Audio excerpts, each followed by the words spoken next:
لا إله إلا الله وحده لا شريك له وأشهد أن محمدا عبده ورسوله. أعوذ بالله من الشيطان الرجيم. بسم الله الرحمن الرحيم. يا أيها الناس اتقوا ربكم الذي خلقكم من نفس واحدة وخلق منها زوجها وبث منهما رجالا كثيرا ونساء واتقوا الله الذي تساءلون به والأرحام إن الله كان عليكم رقيبا. رب اشرح لي صدري ويسر لي أمري واحلل عقدة من لساني يفقهوا قولي. எல்லா புகழும் அகிலங்களை எல்லாம் படைத்து வளர்த்து நேர்வழி காட்டி அனைத்து ஜீவராசிகளுக்கும் ரிஸ்க் அளிக்கக்கூடிய ஏக நாயனாகி அல்லாஹ் ஒருவனுக்கே உண்டாட்டுமாக. அவனுடைய சாந்தியும் சமாதானமும் ரசூலே கரீம் நபிகள் நாயகம் ஸல்லல்லாஹு அலைஹி வஸல்லம் அவர்கள் மீதும் அவர்களை பின்பற்றிய சத்திய சஹாபாக்கள் முஃமினான ஆண்கள் பெண்கள் அனைவரின் மீதும் என்றென்றும் நீடித்து வரட்டுமாக. கண்ணியமிக்க எல்லாம் வல்ல அல்லாஹ்வின் அடியார்களே, அல்லாஹ் சுப்ஹானஹு வ தஆலா இந்த மனித குலத்தை ஒரு மிக சிறந்த ஒரு அறிவாளியாக படைத்திருக்கிறதை நாம் பார்க்கிறோம். இந்த அறிவு திறனை கொண்டு இந்த மனிதர்கள் இந்த பூமியில ஏராளமான கண்டுபிடிப்புகளை ஆய்வுகளை செய்து இந்த உலகத்துல சுகபோகமாக எப்படி வாழ்வது என்று ஒரு நல்ல விஷயத்தை கற்றுத் தெரிந்திருக்கிறார். இந்த காலத்துல மட்டும் கிடையாது. அதாவது இப்போ இந்த மில்லேனியம் இயர்னு சொல்றாங்க, இப்போ இல்ல, அந்த காலத்துல இருந்தே மனிதனுடைய அந்த ஆய்வுகள் கண்டுபிடிப்புகள்லாம் ரொம்ப அற்புதமா இருக்கு. சுலைமான் நபி காலத்துல எல்லாம் நம்ம வரலாறு பார்த்தோம் என்றால் ஜின்கள்லாம் அவருக்கு நிறைய உதவி செய்தாலும் அவர் ஏராளமான விஷயங்கள் என்ன செய்யறாங்க, அந்த காலத்துல ஏராளமான கண்டுபிடிப்புகள்லாம் கண்டுபிடிக்கப்பட்டிருக்கு. அப்ப அந்த அடிப்படையில இன்று நாம அந்த கண்டுபிடிப்புடைய உச்சம் என்று பார்த்தால் ஏஐன்னு சொல்லக்கூடிய ஒரு டெக்னாலஜி இங்கதான் பரவலா பேசப்படுது. ஏஐ வந்துருச்சு, ரொம்ப நம்ம மனிதர்களுடைய அந்த இனிமே அவங்களுடைய வேலைகள்லாம் ரொம்ப குறைஞ்சிரும், ரொம்ப இலகுவாயிடும் அப்படின்னு சொல்லி இந்த ஏஐ மூலமாக என்ன மனிதர்கள் தேவையோ எல்லாத்தையும் ஏஐ என்ன செய்கிறது, சுலபமாக செய்து கொடுக்குறது. இது என்ன புதுசா வந்திருக்குன்னு பார்த்தால் அது புதுசெல்லாம் கிடையாது. மனிதனுடைய விஷயம், அவனுக்கு தெரிஞ்ச விஷயத்தை ஏஐ மூலமாக என்ன பண்றான்னா கொஞ்சம் ஸ்பீடா எடுக்கிறான், அவ்வளவுதான். அவனுக்கு தெரிஞ்ச டேட்டாங்களை தகவல்கள் எல்லாம் கொடுக்குறான். அதை அது என்ன செய்யுதுன்னா இன்னும் கொஞ்சம் துல்லியமா கொடுக்குது, எடுத்து கொடுக்குது, அவ்வளவுதான். மற்றபடி நம்முடைய மூளையினுடைய ஒரு முக்கியமான ஒரு பகுதியில் ஒரு சின்ன ஒரு பார்ட்டு தான் ஏஐ என்பது. அவ்வளவு அறிவு ஜீவியாக மனிதன் இருக்கிறத நான் பார்க்கிறேன். இந்த அறிவை கொண்டு இவ்வளவு ஆற்றல் இருக்குது, இவ்வளவு அழகான கண்டுபிடிப்புகள் செய்யறானே, இது சரியான விஷயமா என்று பார்த்தால் இப்படிப்பட்ட கண்டுபிடிப்புகளுக்கெல்லாம் இந்த அறிவு கொடுக்கப்படவில்லை. இந்த அறிவு கொடுக்கப்பட்ட நோக்கம், மனிதர்களுக்கு இந்த அறிவு கொடுக்கப்பட்ட நோக்கத்தினுடைய முக்கியமான காரணம், இந்த மனித குலம் இறைவனை பற்றி தெரிந்து கொண்டு இறைவனுடைய வல்லமை தெரிந்து கொண்டு அவனை போற்றி புகழ வேண்டும். இதற்குத்தான் இந்த அறிவு கொடுக்கப்பட்டது. இப்ப வேதத்துல எல்லாம் குர்ஆன்ல சொல்லி காட்டும் பொழுது வமா ஹலக்துல் ஜின்ன வல் இன்ஸ இல்லா லியஅபுதூன், மனித இனத்தையும் ஜின் இனத்தையும் என்னை வணங்குவதற்காகவே அன்றி அவர்கள் படைக்கப்படவில்லை. என்ன அர்த்தம் இதுக்கு? இங்க வந்திருக்கிறோமே, ஒவ்வொருத்தருக்கும் ஒரு தொழில், ஒவ்வொரு வேலையில நாம இருக்கிறோம். இந்த வேலைகள் செய்து இதுல நாம சாதிக்க வேண்டும், இதுல சம்பாதிக்க வேண்டும், இதுல பெரிய லெவல்ல வர வேண்டும், நம்ம குடும்பத்தை ஒரு நல்ல நிலைமையில கொண்டு போக வேண்டும்.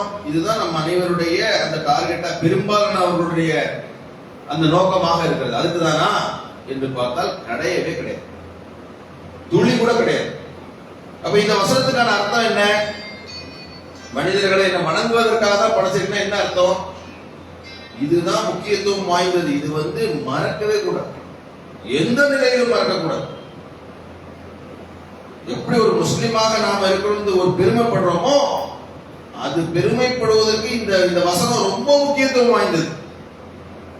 எந்த நேரத்தில் நம்ம கூப்பிட்டு கேட்டாலும் நான் எதுக்காக பண்ணி வந்திருக்கேன், அல்லாஹ் வணங்குறதுக்கு தான் வந்திருக்கிறேன். இந்த விஷயத்தை நம்ம கொண்டு வந்தாதான் இறைவன் சொன்ன மாதிரி நாம் நடக்க முடியும்.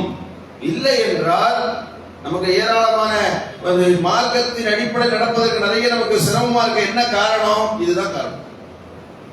இந்த வசனத்தை நம்முடைய ஆழ் மனசுல உறுதியா வைத்துக் கொள்ள வேண்டும். நான் இந்த பூமிக்கு நான் வந்திருப்பது வல்ல ரஹ்மானை வணங்குவதற்கு, அவனை பெருமைப்படுத்துவதற்கு தான் என்று ஆணித்தரமா மனசுல உள் மனசுல வைக்கணும். அப்பதான் இஸ்லாம் என்ற விஷயமே நமக்கு எளிமையா தெரியும்.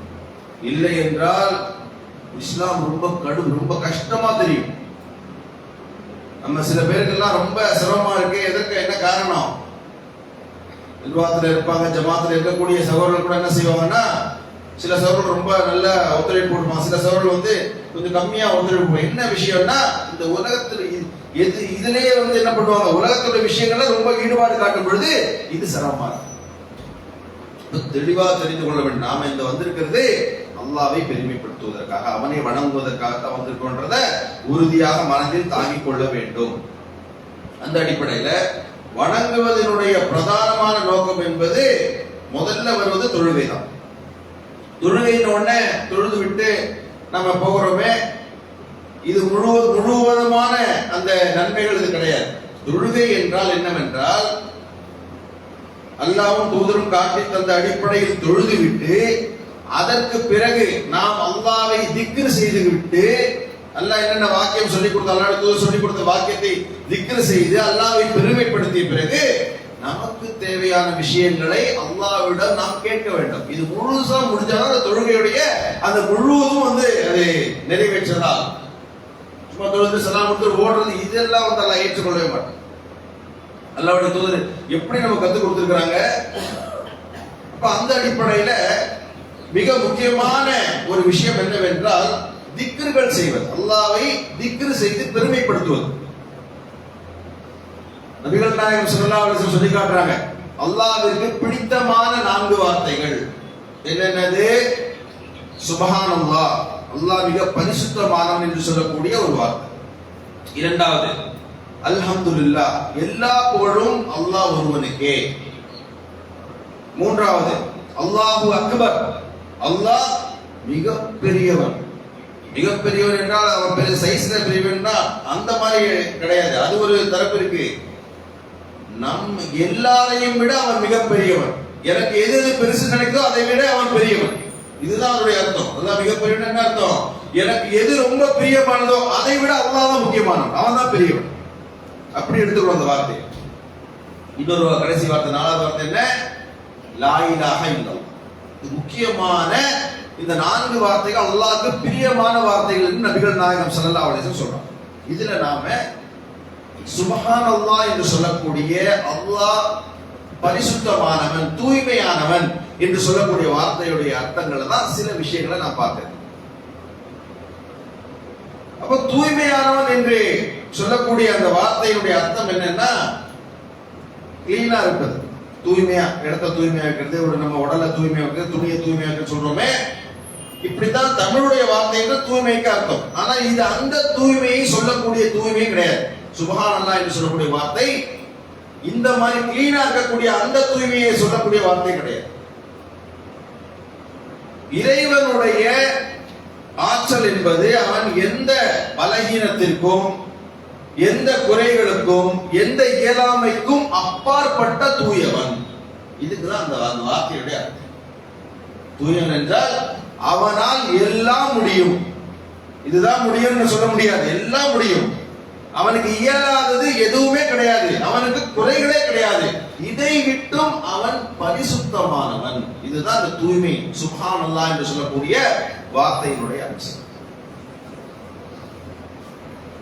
இது ஏன் முக்கியத்துவம் வாய்ந்ததா நாம தலைப்பெடுத்து பேசுறோம்னா, இந்த அல்லாஹ்வுடைய ஆற்றலை நாம தெரியாம இருக்கிறதால தான் நம்முடைய சமூகத்துல நிறைய பித்தத்தான காரியங்கள்ல ஈடுபடுறதை பார்க்கிறோம். என்ன காரணம்? இதனுடைய முக்கிய அர்த்தம், இதனுடைய மூல அர்த்தம் என்ன, அல்லாஹ்வுடைய ஆற்றல் என்ன, இதெல்லாம் தெரியாம இருக்கிறதால தான் நம்முடைய சமூகத்துல ஏராளமான மக்கள் வழி தவறி போகக்கூடிய, அது எந்த அது இணை வைப்பா இருக்கட்டும், மௌலூதுகளா இருக்கட்டும், இதெல்லாம் போறாங்கன்னா என்ன காரணம் என்றால் இதனுடைய அர்த்தம் எல்லாம் தெரியாம இருக்கிறதா. அப்ப எப்படிப்பட்ட நிலையில் ரப்புல் ஆலமீன் தூய்மையானவன் என்று பார்க்கும் பொழுது, முதலாவது மிக முக்கியமான விஷயம் என்பதாக அல்லாஹ்வுடைய இருப்பு, அல்லாஹ்வுடைய அமைப்பு என்பது எப்படி? உதாரணத்துக்கு மனிதர்களா இருக்கட்டும், பிற உயிரினங்களா இருக்கட்டும், அனைத்தும் படைக்கப்பட்டது. அதாவது ஒரு ஆண் பெண் என்ற ஒரு ஜோடியிலிருந்து வந்ததுதான் நாம் அனைவரும், அனைத்து உயிரினங்களும். இப்படிப்பட்ட விஷயங்கள் அல்லாஹ்வுக்கு பொருந்துமா? அதுக்குதான் நம்ம அந்த வார்த்தையை நம்ம சொல்ல, அல்லாஹ் எப்படி உருவானான் அந்த வார்த்தை கூட நம்ம சொல்லக்கூடாது. ஏன் சொல்லக்கூடாது? அப்படிப்பட்ட வார்த்தையே கிடையாது. அல்லாஹ்வுடைய அவனுக்கு உதாரணம் சொல்லும் பொழுது அப்படிப்பட்ட வார்த்தையை பயன்படுத்தக்கூடாது. அது ஷைத்தானுடைய ஊசலாட்டம். ஷைத்தான் தான் என்ன செய்வானா, அல்லாஹ் எப்படி உருவானா இப்படி எல்லாம் ஷைத்தான் தான் தூண்டுவான். மனிதனுடைய சிந்தனை அப்படி கிடையாது. அவன் அல்லாஹ் பத்தி எப்பவுமே சிறந்த முறையில் சிந்திக்கிறவன் தான். ஷைத்தான் தான் அப்படி தூண்டுவான். நமக்கு தேவையில்லாத விஷயம் அதெல்லாம். ஒன்னும் இல்ல, ஒரு இப்படி எடுத்துக்கோங்களேன், ஒரு கஸ்டமர் வராங்க, அவங்க ஏதோ ஒரு பொருள் வாங்குறாங்க நம்ம கிட்ட. வாங்கும் பொழுது அது அவங்க பொருள் நாம என்ன பண்ணுவோம், அதுக்கான பணத்தை வாங்கிட்டு அந்த பொருளை கொடுப்போம். இப்படி வாங்கும் பொழுது இவர் என்ன சம்பாதிக்கிறாரு, இவர் ஹலாலா பண்ணாரா, இவர் என்ன தொழில் பண்றாரு, இதெல்லாம் யோசித்து நாம பார்க்க முடியுமா? சாதாரண ஒரு தொழிலே நம்ம இதெல்லாம் யோசிப்போமா? பொருள் கொடுத்தா கேட்டாங்கன்னா அதை வாங்கிட்டு நம்ம என்ன பண்ணுவோம், பணத்தை வாங்கிட்டு பொருளை கொடுப்போம். இப்படிதான் நடக்கும். இது என்ன ஏதுன்னு இங்கே இந்த உலகத்திலே நம்ம அதை பத்தி யோசிக்க மாட்டோம். இப்போ அல்லாஹ்வுடைய ஆற்றலை பத்தி நாம பார்க்கும்போது அவன் எப்படி வந்தான், இதெல்லாம் தேவையில்லாத மனிதர்கள். அல்லாஹ் தன்னை பற்றி எப்படி சொல்லி காட்டுகிறான், அல்லாஹ் எப்படி அமைந்தான் என்ற விஷயத்தை சூரா அந்த பக்ராவினுடைய அந்த முக்கியமான வசனம், ஆயத்துல் குர்சி என்று சொல்லக்கூடிய ஒரு அற்புதமான வசனம். நம்ம அப்படியே அந்த மனப்பாடமா நமக்கு தெரியும். ஆனால் அதனுடைய அர்த்தத்தை தெரிந்து நாம அந்த வசனத்தை படிச்சோம்னா அல்லாஹ்வுடைய ஆற்றலை வழங்கிக் கொள்ள முடியும். அது அல்லாஹ் எப்படி சொல்றான், அல்லாஹு லா இலாஹ இல்லா ஹுவல் ஹய்யுல் கய்யூம். அல்லாஹ், அவனை தவிர வணக்கத்திற்குரியவன் யாரும் இல்லை, அவன் என்றென்றும் உயிருடன் நிலையாக இருப்பவன். ஹய்யுல்னா உயிருடன், கய்யூம் என்ற நிலையாக, என்றென்றும் அவன் இருந்து கொண்டே இருப்பான். தன்னை பற்றி ரப்பல் ஆலமீன் என்றென்றும் அவன் இருந்து கொண்டே இருக்கிறான். எப்போ இருப்பான்? அது மனித குலம் படைக்கப்பட்ட நாளா இருக்கட்டும், அதுக்கு முன்னாடி மலக்குமார்கள் படைக்கப்பட்ட நாட்கள், அதுக்கு முன்னாடி இருந்த ரப்பல் ஆலமீன் இருந்து கொண்டே இருப்பான். அப்படிப்பட்ட ஆற்றலுக்கு சொந்தக்காரன். அப்படிப்பட்ட பலகீனங்கள், மனிதனுடைய பலகீனங்களுக்கு அப்பாற்பட்ட தூயவன். அந்த வார்த்தை நீங்க என்ன பண்ணணும், இதுல கொண்டு சேர்த்துக் கொள்ள வேண்டும். இறைவன் மிக தூய்மையானவன்னா அது அல்லாஹ் என்றென்றும் உயிருடன் இருப்பவன் என்ற அந்த கான்செப்ட்ல கொண்டு வந்து. இப்ப அல்லாஹ் என்றென்றும் இருந்து கொண்டிருக்கிறான் என்று சொல்லி பார்க்கும் பொழுது அவனுக்கு பெற்றோர்கள் இல்லைன்னு ஆகி போயிடுச்சு. பெற்றோர்கள் தானே அல்லாஹ் திரும்ப படைக்கப்பட்டான்னு வரும், பெற்றோர்களே இல்லைன்னு ஆயிடுச்சு. அடுத்து முக்கியமான ஒரு விஷயம் என்ன, மக்கள் மத்தியில இறைவனை பற்றி சொல்லக்கூடிய விஷயம், அல்லாஹ்விற்கு பிள்ளை இருக்குது, மகன் இருக்கிறான் என்று சொல்லக்கூடிய ஒரு இணை, மிக பயங்கரமான இணைவைப்பு. வெறும் சிலைகளை வணங்குறது மட்டும் இணைவைப்பு இல்ல, அல்லாஹ்விற்கு பிள்ளை இருக்குன்னு சொன்னாலே முடிஞ்சு போச்சு. பயங்கரமான இணைவைப்பு. அல்லாஹ் அதை ஏற்றுக்கொள்ளவே மாட்டான். எப்படிப்பட்ட வார்த்தை இது? ரொம்ப மோசமான வார்த்தை. இதை பத்தி அல்லாஹ் சுப்ஹானஹு வ தஆலா சொல்லி காட்டும் பொழுது, அல்லாஹ்விற்கு அளவற்ற அருளாளனுக்கு பிள்ளை இருக்குன்னு சொல்றாங்க. அவனுக்கு மனைவியே இல்லாத அவனுக்கு எப்படி பிள்ளை இருக்க முடியும்? அல்லாஹ் சொல்லி காட்டுகிறான். மனைவி ஒரு பிள்ளை வர வேண்டும் என்றால் அதனுடைய அர்த்தம் என்ன? மனிதனுக்கு அவன் வயதான பிறகு பார்ப்பதற்கு, அவனுடைய சந்ததி, அவனுடைய வம்சத்தை வளர்ப்பதற்கு, அவனுடைய சொத்துக்களை பராமரிப்பதற்கு, இதுக்குதான் பிள்ளை. இதை கொண்டு அல்லாஹ் கொண்டு வந்து சேர்ந்தான். அதே போல ஒரு பிள்ளை உருவாக வேண்டும் என்றால் அவன் திருமணம் முடிக்க வேண்டும், அந்த பெண்ணிடம் சேர வேண்டும், அந்த பெண் கர்ப்பம் உருவால், அவர் அந்த குழந்தை சுமப்பால். இப்படி மனிதர்களுடைய இந்த உலக ஜீவராசிகளுடைய அந்த இயலாமை, அந்த பலகீனம், இதை கொண்டு அல்லாஹ்க்கு சேர்க்கும் பொழுது அல்லாஹ் அதனால்தான் மிக பயங்கரமான கோபம் வருது. ரப்பல் ஆலமீன் சொல்லி காட்டுகிறான் ஒரு வசனத்துல, அல்லாஹ்விற்கு இவர்கள் பிள்ளை இருக்கு என்று வாதிடுவதால் வானங்கள் பிளந்து பூமி வெடித்து விட பார்க்கிறது, மலைகள் நொறுங்கி விட பார்க்கிறது. இவ்வளவு பயங்கரமான வார்த்தை இணைப்பு. அல்லாஹ் அதை ஏற்றுக்கொள்ளவே மாட்டான். அதனாலதான் இணை வைப்பு என்பது மிக பயங்கரமான தீமை அல்லாஹ் வச்சிருக்கான். முதல்ல மிக பெரும்பாவம் எது?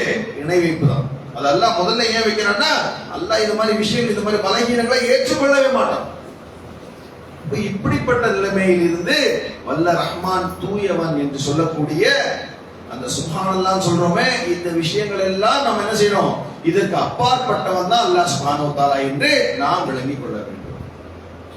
அடுத்து முக்கியமான பலகீனங்கள்லாம் என்ன என்று பார்க்கும் பொழுது, மனிதர்கள் அவர்களுக்கு உதாரணத்துக்கு அவங்க வேலை செய்யறாங்க, கொஞ்சம் என்ன பண்ணுவாங்க, இரவு நேரத்துல கொஞ்சம் சோர்வாயிடுவாங்க.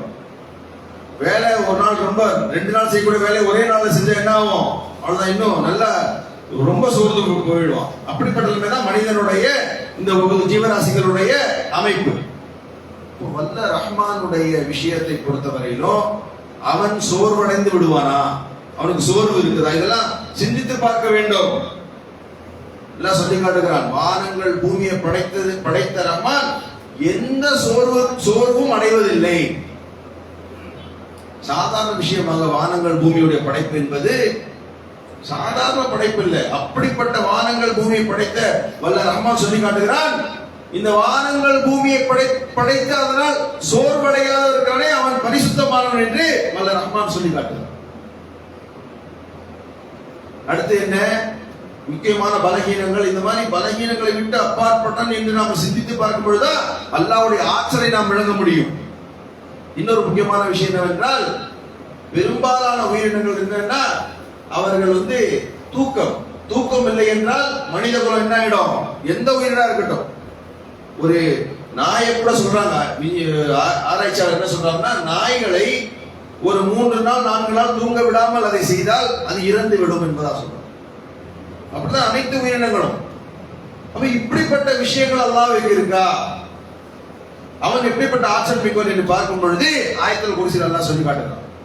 அல்லாஹு லா இலாஹா இல்லா ஹுவல் ஹய்யுல் கய்யூம் லா தஅஹுதுஹு சினத்தும் வலா நௌம். அவனுக்கு சிறு தூக்கமோ பெரிய தூக்கமோ அவனுக்கு கிடையாது என்பதாக அல்லாஹ் சொல்றான். சிந்திச்சு பாருங்க, அல்லாஹ் தூங்கி விட்டால் என்ன நடக்கும் இந்த பிரபஞ்சத்துல? ஒன்னில நம்ம கம்பெனியில, நம்ம ஆபீஸ்ல நாம கொஞ்ச நேரம் இல்லைன்னா அங்க என்னென்ன வேலைகள் நடக்குது?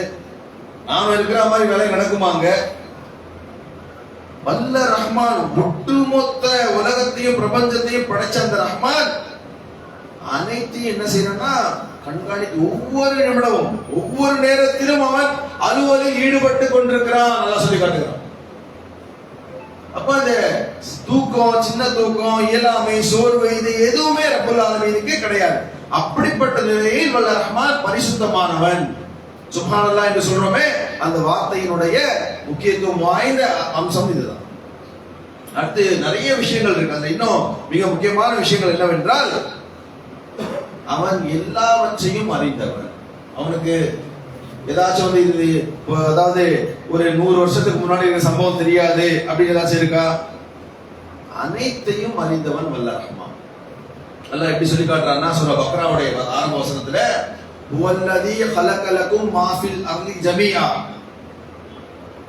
அவன் இந்த பூமியில் உள்ள அனைத்தையும், இந்த பூமியையும் அதில் உள்ள அனைத்தையும் உங்களுக்காக படைத்திருக்கிறான்.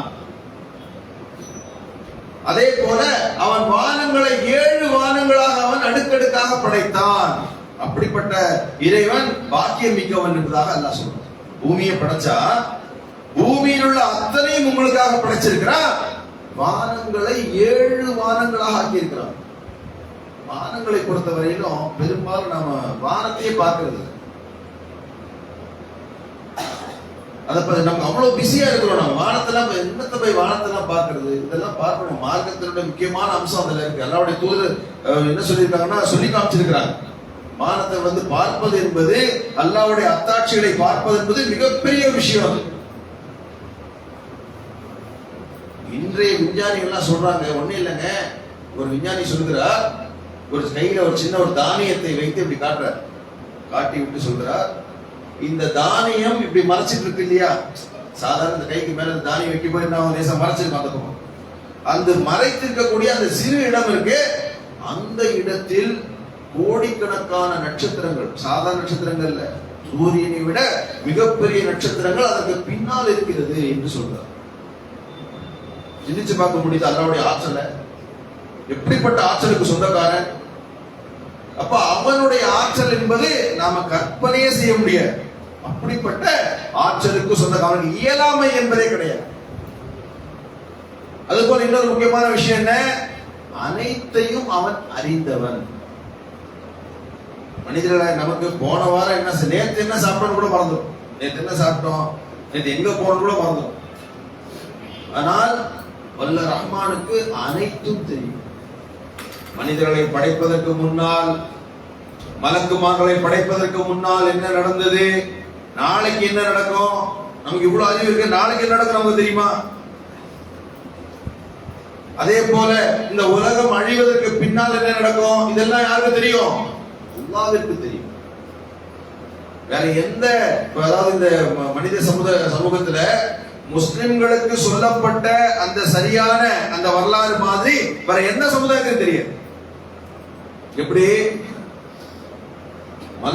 மனிதனை படைப்பதற்கு முன்னாலே மலக்குமாரிடம் அல்லாஹ் பேசுவதை அல்லாஹ் சொல்லி காட்டுகிறான். நான் இதுவரை ஒரு மனித இனத்தை நான் படைக்க போகிறேன். எவ்வளவு வருஷம் இருக்கும் அது, சிந்திச்சு பார்க்க முடியுமா? அது அதற்கு பிறகு ஆதம் அலைஹிஸ்ஸலாத்தை படைத்தான், ஹவ்வா அலைஹிஸ்ஸலாத்தை படைச்சான், சொர்க்கத்துல படைச்சு வச்சிருந்தா, அதற்கு பிறகு அவங்களை பூமிக்கு அனுப்புனா. இந்த வரலாறுகள்லாம் எவ்வளவு பெரிய விஷயம் அது. மற்ற அந்த சமுதாய மக்கள்ல அந்த வேதங்கள் எழுதி வச்சிருக்கிறாங்க, இப்ப கதைகளும் கட்டுக்கதைகளும் அத மாதிரியா இது. இந்த வரலாறுகள்லாம் குர்ஆன் மூலமாக, அது நூஹ் அலைஹிஸ்ஸலாமா இருக்கட்டும், யூசுப் அலைஹிஸ்ஸலாமுடைய வரலாறு, அற்புதமான வரலாறு இருக்கட்டும், இந்த வரலாறு யூசுப் அலைஹிஸ்ஸலாம் வரலாறு பத்தி கூட அல்லாஹ் சொல்லி காட்டும் பொழுது, மிக அழகிய வரலாறை உமக்கு நாம் நபியே சொல்லி காட்டுகிறோம், அல்லாஹ் அப்படிதான் ஆரம்பிப்பான்.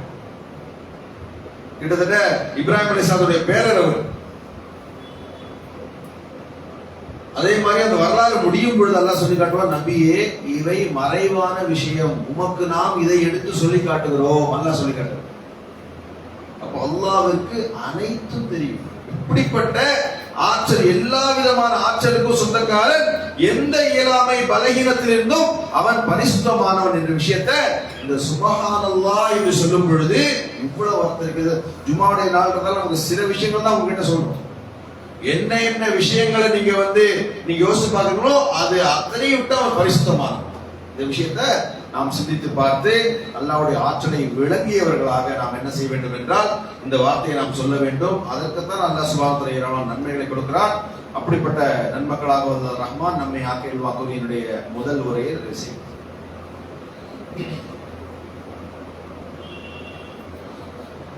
கண்ணியமிக்கவர்களே, சுப்ஹானல்லாஹ் என்று சொல்லக்கூடிய அந்த லேசான வார்த்தை, சொல்வதற்கு ரொம்ப லேசான வார்த்தை, ஆனா எவ்வளவு அர்த்தங்கள் புரிந்த ஒரு வார்த்தை அது. கிட்டத்தட்ட ஒரு நாளைக்கு நம்மையும் அறியாமல் தொழுகையில 165 தடவை நம்ம என்ன பண்றோம், திக்ருகள். சுப்ஹானல்லாஹ்ன்ற வார்த்தையை 165 தடவை நம்ம சொல்லிடுறோம். அல்லாஹ் சுப்ஹானஹு வ தஆலா இது மிக முக்கியத்துவம் வாய்ந்த ஒரு திக்ர் என்பதால நம்முடைய வாழ்க்கையில இந்த மார்க்கத்துல ஏராளமான விஷயங்கள்ல இந்த சுப்ஹானல்லாஹ் அல்லாஹ் சேர்த்திருக்கிறான். எப்படி நாம தொழுகையில ருக்கு செய்யும் பொழுது என்ன சொல்கிறோம், சுப்ஹான ரப்பில் அலீம் சொல்றோமா இல்லையா? மகத்துவம் உள்ள என் ரப்பு பரிசுத்தமானவன். அதே போல சஜ்தால என்ன சொல்றோம், சுப்ஹான ரப்பில் ஆலா, உயர்வான என் ரப்பு பரிசுத்தமானவன். இதெல்லாம் விரும்புற, இந்த வார்த்தையெல்லாம் விரும்புற. அப்படிப்பட்ட ஆற்றலுக்கு சொந்தக்காரன் அவன்.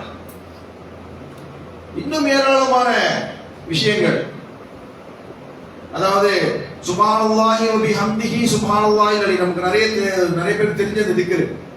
இந்த திக்ர் மூலமாக மீசானுடைய தட்டு அப்படியே எடை அது அப்படியே தாழ்ந்து விடும், அவ்வளவு நன்மை என்பதாக நபிகள் நாயகம் ஸல்லல்லாஹு அலைஹி வஸல்லம் சொல்றாங்க. அதுலயும் அல்லாஹ் சுப்ஹானஹு வ தஆலா அந்த பரிசுத்தமான சொல்லக்கூடிய சுப்ஹானல்லாஹ் சேர்த்திருக்கிறார்.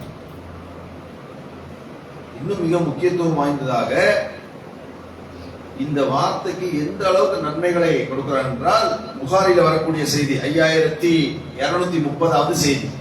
நபிகள் நாயகம் ஸல்லல்லாஹு அலைஹி வஸல்லம் சொல்லி காட்டுறாங்க, மக்களே உங்களில் ஒருவர் ஒரு நாளைக்கு 1000 நன்மைகளை சம்பாதிக்க முடியாதா? 1000 நன்மைகள். ஏன் நன்மைகள்? எதற்காக இந்த நன்மைகள்லாம்?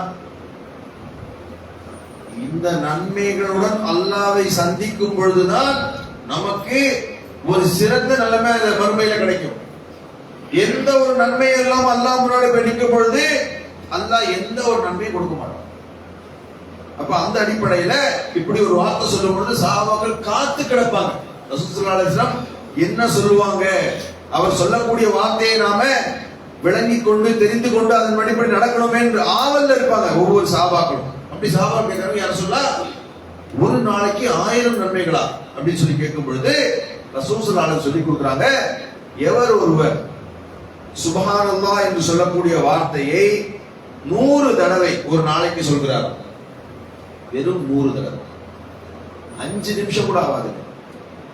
அந்த 100 தடவை சொல்லும் பொழுது அல்லாஹ்வுடைய நாம சொன்னோமே இந்த ஆற்றல், அல்லாஹ் அனைத்து ஆற்றலும் பெற்றவன், அவனுக்கு இயலாது எதுவுமே இல்லை, அப்படிப்பட்ட நிலையை பரிசுத்தவான் என்ற அந்த அர்த்தத்தோட ஒரு மனிதர் 100 முறை சொல்லும் பொழுது 1000 நன்மைகள் ஒரு நாளைக்கு அவருக்கு பதிவு செய்யப்படும். அது என்ன 1000 நன்மைகள் என்ன நமக்கு தெரியுமா? அது எப்படிப்பட்ட எவ்வளவு பெரிய நன்மை நமக்கு தெரியுமா? சிந்திச்சு பாருங்க. நம்முடைய வாழ்நாள், நம்முடைய மௌத் வரைக்கும் இதை நாம் கடைபிடித்தோம் என்றால் சுப்ஹானல்லாஹ், ஒவ்வொரு நாளைக்கு 1000, இன்னும் நமக்கு 5 வருஷமோ 10 வருஷமோ அல்லாஹ் அந்த எவ்வளவு நமக்கு ஹயாத்தை கொடுக்கிறானோ அந்த அளவுக்கு ஒவ்வொரு நாளும் எவ்வளவு சுலபமான வார்த்தை. இந்த வார்த்தையை நாம் சொன்னோம் என்றால் அல்லாஹ் அவ்வளவு நன்மையை நமக்கு கொடுப்பான். அதனால் முக்கியமாக தெரிந்து கொள்ள வேண்டும் இந்த மாதிரி விஷயங்கள். ஒன்று, நன்மை நமக்கு அதிகமாக பெற்றுத்தரும். இன்னொன்று என்னவென்றால், இந்த மார்க்கத்தின் பேரால் இவ்வளவு அற்புதமான இந்த மார்க்கத்துல குர்ஆன் ஹதீஸ் என்பது மட்டும்தான் இஸ்லாம். நிறைய சகோதரர்கள் கேட்பாங்க நம்ம கிட்ட, மற்ற சமுதாய மக்கள் இஸ்லாம்னா என்னங்க, எதங்க நாங்க பின்பற்றணும் சொல்லும் பொழுது இந்த 2 விஷயங்கள் தான். கலிமால கூட நாம என்ன சொல்லுவோம், லா இலாஹ இல்லல்லாஹ் முஹம்மது ரசூலுல்லாஹ். அதுக்கப்புறம் என்ன செய்யுங்க, எதுவும் கிடையாது. அதை போல குர்ஆனும் ஆதாரப்பூர்வமான நபிமொழிகள் தான் மார்க்கம். இந்த மாதிரி விஷயங்கள் தெரியாததால் தான் நம்முடைய சமுதாயத்துல ஏராளமான மக்கள் வழி தவறி போறாங்க. தர்காவுடைய வழிபாடா இருக்கட்டும், இப்ப மௌலூத் என்று சொல்லக்கூடிய இப்ப பயங்கர ஹைலைட்டா என்ன ஓடிட்டு இருக்கு, மௌலூத் என்று சொல்லக்கூடிய மிக பயங்கரமான இணைவைப்பு. இணைவைப்புடைய ஒட்டுமொத்த குத்தகையா இருக்கக்கூடிய, எப்படி குர்ஆனை படிக்கும் பொழுது அதுல ஏராளமான நன்மைகள் கிடைக்குமோ அப்படி அதுக்கு அப்படியே நேர் எதிராக மௌலூதை படிக்கும் போது அவ்வளவு பெரிய பாவம் கிடைக்கும். அப்படிப்பட்ட மௌலூத இந்த மாசம் அவ்வளவு கொண்டாட்டமாக, இது ஒரு மார்க்கத்தினுடைய முக்கியமான கடமை மாதிரி. இதுக்கெல்லாம் என்ன காரணம் என்றால், இஸ்லாம் என்ன சொல்லுது என்பதை தெளிவாக தெரிந்து கொள்ளாமல், எனக்கு என்ன பாதாதா கத்துக் கொடுத்தாங்க என்று அதை அப்படியே பின்பற்றக்கூடிய மக்கள். சிந்தித்து பார்த்து இப்ப பாருங்க, ஒரு சுப்ஹானல்லாஹ்க்கு எவ்வளவு அர்த்தத்தை நாம பார்த்தோம். அதனால நாம் என்ன செய்ய வேண்டும் என்றால், மார்க்கத்தை தெளிவாக விளங்கி நாம் நடக்க வேண்டும். அதுபோல நம்முடைய கிளை சார்பாக என்ன செய்யறாங்கன்னா, இந்த மௌலூதுக்கு எதிராக மிகப்பெரிய ஒரு பிரச்சாரத்தை இந்த மாசம் கடைசியில கூட இதற்கான ஒரு தெருமுறை கூட்டம் வச்சிருக்காங்க. இதற்கான தாவாவை பக்கத்துல கூடிய அந்த ஆசாத் நகர் என்று சொல்லக்கூடிய ஒரு பகுதியில இந்த இணைவைப்பு பயங்கரமா நடந்துட்டு இருக்கு. அங்க போய் பிரச்சாரம் செய்யறாங்க. இதில் நாமளும் என்ன செய்யணும்னா கலந்து கொள்ள வேண்டும். நானும் வரேங்க, இப்படிப்பட்ட அநியாயத்திற்கு அனாச்சாரங்களுக்கு நானும் என்ன செய்யறேன், இதற்காக நானும் பிரச்சாரம் செய்யறேன் என்று நாமளும் என்ன செய்யணும்னா இந்த கிளை மக்களோட நாம் சேர்ந்து இந்த பணிகளை செய்ய வேண்டும். அப்படிப்பட்ட நன்மக்களாக வல்ல ரஹ்மான் நம்மை ஆக்கியருள்வாகுவது என்று ஒரே செய்கிறேன். அஸ்ஸலாமு அலைக்கும் வரஹ்மத்துல்லாஹி.